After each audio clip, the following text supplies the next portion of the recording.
सबके दिलों की धड़कन, सबके रुए के अंदर कुरान की अज़मत का तसव्वुर मौजूद है। और ये जितने भाई यहाँ खड़े हैं ये उन्हीं की नुमाइंदगी करने के लिए यहाँ खड़े हैं। इसलिए किसी भी मुसलमान को जो कलमा गो है उसको अगर मैं ये कहूँ कि वो कुरान की अज़मत को समझ नहीं रहा तो शायद ये बहुत बड़ी नाइंसाफी होगी। मैं सिर्फ तो 3-4 बातों की तरफ आपको मुतवज्जो करना चाहता हूँ।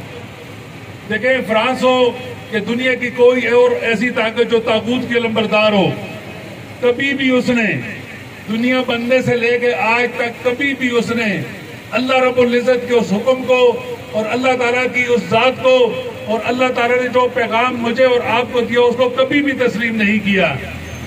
ये दो निजामों की लड़ाई है, ये कुछ मुल्कों की और कुछ लोगों की नहीं है, दो निजामों की लड़ाई है। ये हम तकसीम हो गए हैं, हम पार्टी और जंगों और मसलकों के अंदर तकसीम हो गए हैं। जो दो जंबे हैं और जो दो निजाम हैं, एक अल्लाह को मानने वाला और एक अल्लाह का बागी निजाम। ये वो लोग हैं जो अल्लाह के बागी निजाम के लंबरदार हैं। आज दुनिया के वसाइल उन्हीं के पास मौजूद हैं। हमारे पास उससे ज्यादा वसाइल होने के बावजूद हम टुकड़ों के अंदर तकसीम कर दिया गया। हमें छोटे छोटे मुल्कों के अंदर तकसीम कर दिया गया, छोटी छोटी हदूद के अंदर तकसीम कर दिया गया, छोटे छोटे मसलकों के अंदर तकसीम कर दिया गया, पार्टी और जंगों के अंदर तकसीम कर दिया गया। आज ये मेरे और आपके लिए ये वो टेस्ट केस है, क्या वो मुसलमान एक प्लेटफॉर्म पे इकट्ठे होते हैं या नहीं। मैं इस आज के एहतजाजी मुजाहरे से अपने अमीर मोहतरम सिराजुल हक साहब का भी शुक्रिया अदा करता हूँ कि उन्होंने पूरी उम्मत मुसलमान को इकट्ठा करने की कोशिश की। और अल्हम्दुलिल्लाह आज पूरी दुनिया के अंदर इस्लामी तहरीके आज ही के दिन ये एहतजाज करने जा रही हैं और हर जगह पे एहतजाज हो रहा है। मैं अगर इस वक्त भी कोई ऐसी बात करूं, चाहे पीटीएम के हवाले से, चाहे सियासी पार्टियों के हवाले से, शायद ये मेरे लिए मुनासिब नहीं है, मगर एक बात जरूर मैं कहता हूं।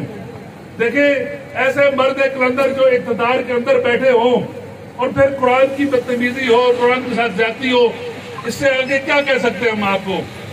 मैं सिर्फ इतना कहूंगा कि आज भी एक दफा करूंगा और मैं बहुत ज्यादा मजम्मत भी करता हूँ, एहतजाज भी करते कि हमारी उस किताब के साथ जो पूरी दुनिया के लिए अल्लाह रब्बुल इज्जत ने बेहतरीन किताब और उसकी रहनुमाई के लिए, उसकी रहमत के लिए भेजी है, कतन भी किसी को कोई हक नहीं है किसी भी उसकी मजहबी किताब को साथ बदतमीजी करने की। और खुद कहा गया है, रसूलुल्लाह सल्लल्लाहु अलैहि वसल्लम ने फरमाया, आप किसी के झूठे खुदा को गाली न दो, आपके सच्चे खुदा को गाली देगा। यही हमारे लिए पैगाम है। अल्लाह ताला से दुआ है, अल्लाह ताला जिन भाइयों ने आज के मुजाहरे को कंडक्ट किया, इसका अरेंज किया, अल्लाह ताला उनको बहुत ज्यादा अजर दे। और जितने भाई इसके अंदर गुफ्तगू कर रहे हैं, अल्लाह ताला उनकी गुफ्तगू के अंदर अजर भी दे और उसको अल्लाह ताला कबूल भी फरमाए। बहुत बहुत शुक्रिया।